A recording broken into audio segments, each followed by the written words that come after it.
Block अध्यक्ष जीतू बुरुडींकर विरोध में अनास्था प्रस्ताव रही 12 समिति सभ्यों मध्य 10 जन आनिछंती अनास्था अध्यक्ष मनमुखी कार्य करुवा अभियोग में यह अनास्था प्रस्ताव आसीथिबा सूचना रही उपजिलापाल निकट में आवेदन पत्र दाखल कर मालकानगिरी जिला कुरकुंडा पंचायत समिति अध्यक्ष जीतू बुरुडींकर नाम पंचायत समिति अधीन 11 समिति सभ्यों मध्य 10 जन समिति सभ्या मिसी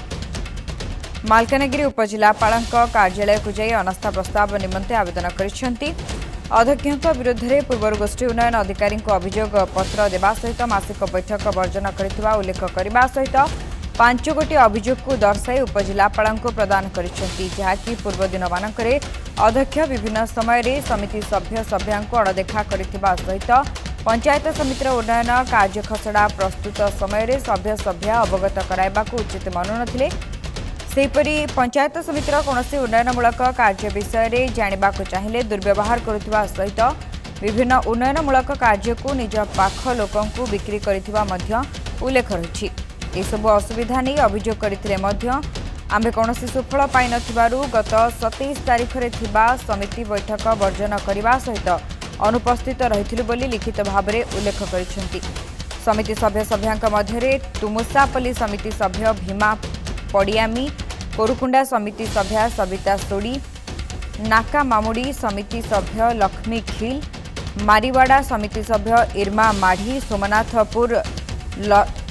लैचन सीसा तार्लाकोट समिति सभ्य परशुराम खेमुडू पुरुणा चिमिटापल्ली समिति सभ्य मदन पामिया रुणा मड़कामी कामवाड़ा ग्राम पंचायत नीला कांबेरू समिति सभ्य पड़िया सोड़ी एवं मानसिक पाड़ियामी पंचायत समिति उपाध्यक्ष कोरकुंडा उपस्थित रही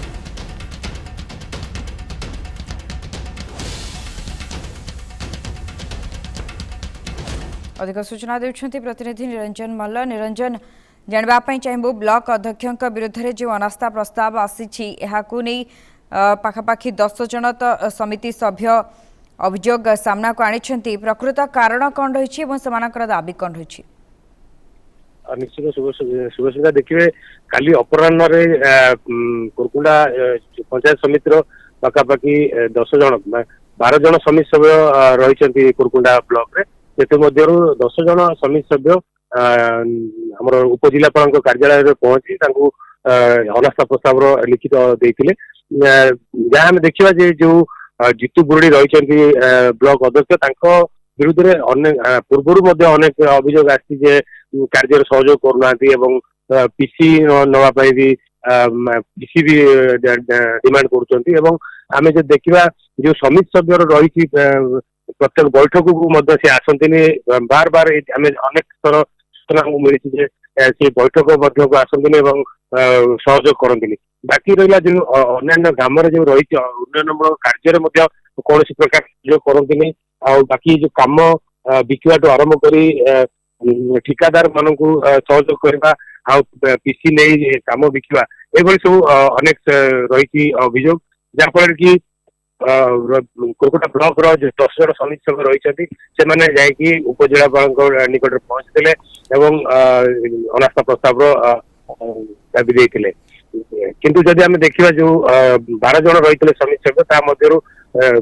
जी उपाध्यक्ष भाइस चेयरमैन से सहित उपस्थित रही गुरुत्वपूर्ण शुभसुविधा निहाती भावे तेबे जदि कहिबा पूर्वर अभियोग रही विरुद्ध रे जे कौनसी मते से कार्य समस्त सहित मिलमिशी करुनथिले एवं विभिन्न बैठक में अनुपस्थित रहउथिले या सहित समिति सभ्या एवं सभ्य मानक मध्य अणदेखा करुथिबा अभियोग रहिथिला तेबे केउ समय रे एभली अभियोग सामना को आसीथिला एवं केते जण एभली गोटिए पर गोटिए अभियोग आनिथिले से नै कोनोसी तथ्य स्पष्ट भाव रे रहिछि कि निश्चित देखु जदि देखा विगत दीर्घ दिन धरी एमानकर जो रही असंतोष रही कहीं ये जो कार्य सहयोग करुले उन्नयनमूलक कार्य सहयोग करुले बैठक में सहयोग करुले किंतु जितेबाला आम लोकसभा निर्वाचन पर ये जो असंतोषटा निश्चित भाव में बढ़ी जाता जो समिति सभ्य मैंने अतिष्ठ होगी बाध्य होगी गत काली अपराह्न उपजिलापाल निकट पहुंची अनास्था प्रस्ताव देते आम देखा बाकी रहा उपजिलापाल केबे तारीख घोषणा कर ଏହାର ଯୋଉ ବାଟ କାଢୁଛନ୍ତି ତା ଦେଖିବାକୁ ବାକି ରହିଲା।